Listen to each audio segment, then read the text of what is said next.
When God finally calls you to the thing you were made for, you might be surprised to find your first reaction is not joy. It's a list of reasons you're the wrong person. Today we watch a bush burn without burning up, and we listen to a man argue with God about all the ways he isn't enough. Welcome back to Devotion Keys. Today is day 41. Today's reading, Hebrews chapter 7, Exodus chapters 3 and 4, and Psalm chapter 41. If you haven't read it yet, pause, read it slowly in your own Bible, and come back so we can reflect together. Moses is 80 years old. His big dreams are behind him. He fled Egypt as a wanted man and has spent 40 years on the backside of a desert, watching someone else's sheep.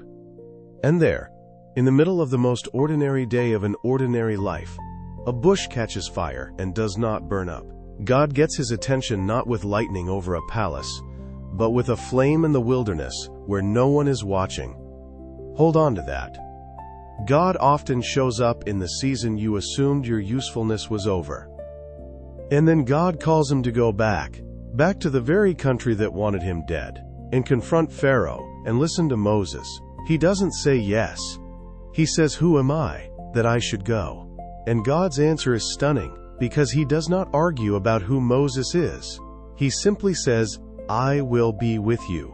That's the whole answer. The question was never whether Moses was enough. The question was whether God would go with him.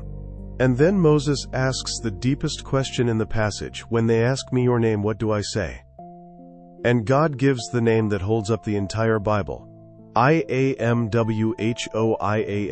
Not I was, not I will try. I-A-M. A God who is not past tense, not conditional. Present, complete, sufficient, right now. Feel what that name does. Every excuse Moses had was about the future. What if they don't listen? What if I can't speak?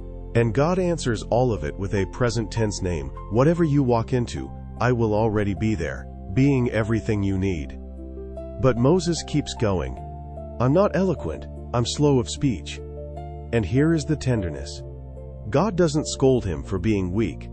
He says, "Who made the mouth? Is it not I? The one sending you is the one who made the very thing you feel is inadequate." Your limitation is not news to God. He built you, called you anyway, and promised to come with you. Sometimes the most faithful thing you can do is stop rehearsing why you're disqualified and simply go, trusting the I-A-M to fill the gaps. Now lift your eyes to Hebrews chapter 7, because it tells you what that I-A-M is doing for you right now. It speaks of a mysterious priest, Melchizedek, a priest with no recorded beginning or end, and says Jesus is a priest like that. Not one in a long line of priests who die and get replaced, but one who, quote, holds his priesthood permanently, because he continues forever. And then the line to carry all day. He is able to save completely those who come to God through him, because he always lives to intercede for them. Read that slowly. The same I-A-M who told Moses, "I will be with you," is, right now, alive and praying for you. You do not approach God alone hoping to be heard. You come through a priest who never clocks out, never dies, never forgets your name. He always lives. He always intercedes. That is not past tense either. And Psalm 41 grounds it in the ache of real life. David is sick, and, worse, he's betrayed. He says, "Even my close friend, in whom I trusted, who ate my bread, has lifted his heel against me." That's a wound Jesus would one day quote about his own betrayer. But look where David lands. "By this I know that you are pleased with me. You have upheld me in my integrity and set me in your presence forever."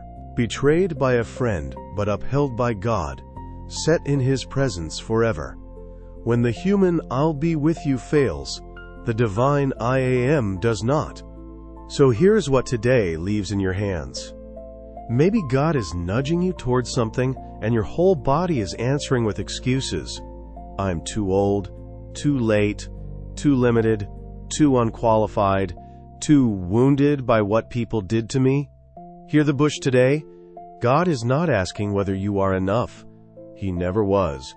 He is telling you His name, I am, present, sufficient, going with you. And He has a permanent priest, alive at this moment, praying you all the way through. So do the brave, quiet thing Moses eventually did. Stop arguing with the flame and take the first step toward the thing He's calling you to. He will be there before you arrive. That is today's reflection. Now let the word settle and walk into your day carried by the God whose name is I am and whose Son always lives to pray for you. Come back tomorrow, day 42, when Moses obeys, confronts Pharaoh, and everything immediately gets worse, one day at a time. Scripture from the World English Bible, public domain. This devotional was created with the help of artificial intelligence. Grace and peace from DevotionKeys. Short. Hero. I am. Verse.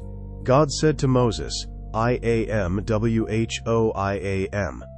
Ref. Exodus chapter 3 verse 14.